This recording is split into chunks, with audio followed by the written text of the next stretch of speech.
Myself, Karada Majid Narayan Rao, Assistant Professor, Vijayanagar College, Hosapete. Now in this session we shall understand the vibrations of a stretched string. When a string is stretched between the points and is plucked perpendicular to its length, then the transverse vibrations are produced in it.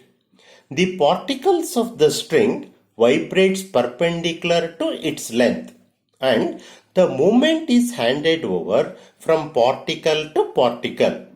A transverse wave travels along the string with a velocity which depends upon certain constants of the string. Now let us obtain an expression for velocity of the transverse waves in a string. Consider a part of a wave AB traveling along the string from left to right with certain velocity. Whenever this wave travels from A to B with certain velocity, then this velocity remains the same when it travels from B to A as well, which remains stationary in space. Now let us consider a small part PQ of the wave AB, which can be considered to be an arc of a circle. As the string particles moves along the circular arc PQ, a centripetal force acts on it along the radius towards the center O. Let the tension T, that is uniform stretching force, acting on the string. Then this tension acts along the tangent P along CP and the tangent CQ at the point Q.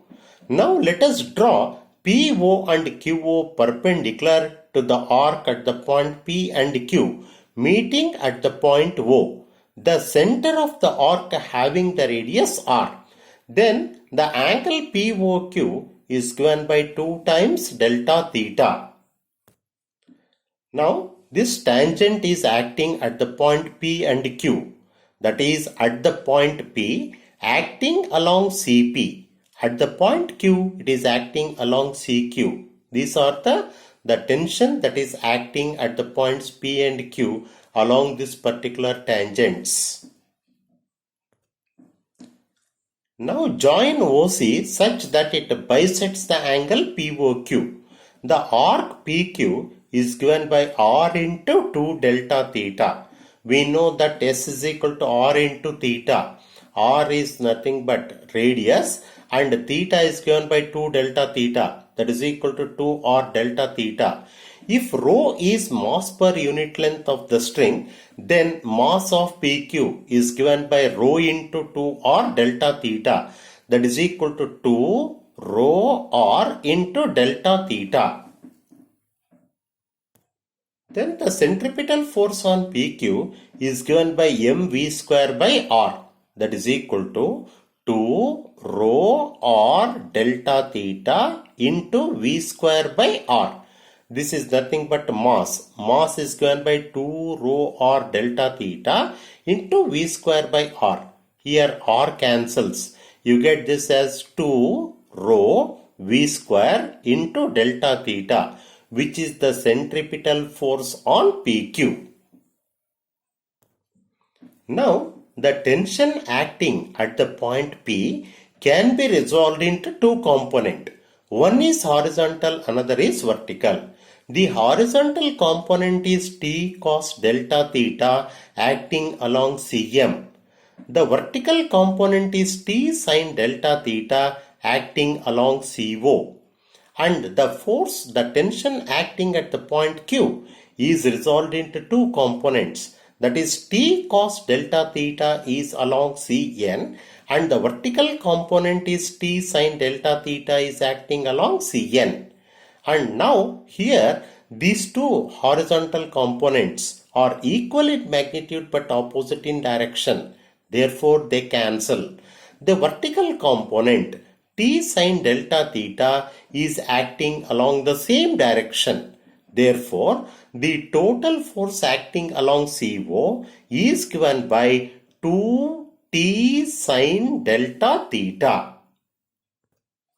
Therefore, the total force acting along CO is given by 2t sine delta theta. For small values of theta, sine delta theta is delta theta. That is given by 2t delta theta. We know from standard limits that as limit theta tends to 0, sin theta by theta is equal to 1, or limit theta tends to 0, sin theta is equal to theta. Therefore, for small values of theta, as limit theta tends to 0, sin theta is only theta. On the same lines, this is 2t sin delta theta is equal to 2t into delta theta. As the vertical component of the tension provides the necessary centripetal force, therefore, on equating 2t delta theta is equal to 2 rho v square into delta theta. This is from previous equation, this is from present equation. Now on equating these two, delta theta cancels and 2 cancels. T is equal to rho into v square. Or v square is equal to t by rho, or v is equal to square root of t by rho, where v is the velocity of transverse wave of the propagation through a string, which is directly proportional to square root of tension and is inversely proportional to square root of density of the string. Now to find the harmonics produced in a stretched string, when a stretched string is plucked at its center and is perpendicular to its length, then the stationary waves are formed in the string. These stationary waves are formed in such a way that nodes are always formed at the fixed points, whereas antinodes are formed in between.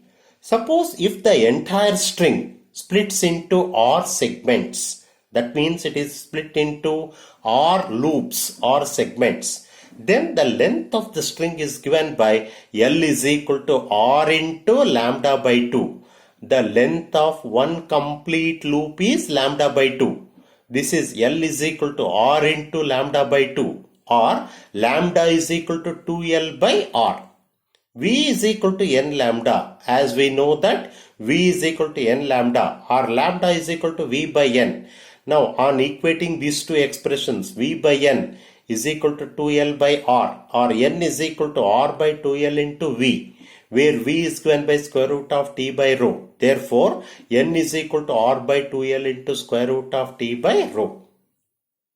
Therefore, the expression for the frequency of the vibrated string is given by n suffix R is equal to R by 2L into square root of t by rho, where R is equal to 1. If R is equal to 1, N1 is equal to 1 by 2L into square root of t by rho. This corresponds to fundamental frequency or first harmonic, where the complete string vibrates as only one loop. One loop belongs to fundamental frequency or first harmonic. If R is equal to 2, then it is called second harmonic or first overtone and is given by N2 is equal to 2 by 2L into square root of t by rho, where the complete string vibrates as two loops. Two loops means second harmonic or first overtone. If R is equal to 3, N3 is equal to 3 by 2L into square root of t by rho, and it is called third harmonic or second overtone, where the complete string vibrates as three loops. 3 means third harmonic, second overtone. Overtone is always one less than harmonic. If it is third harmonic, second overtone. Second harmonic, first overtone, and so on.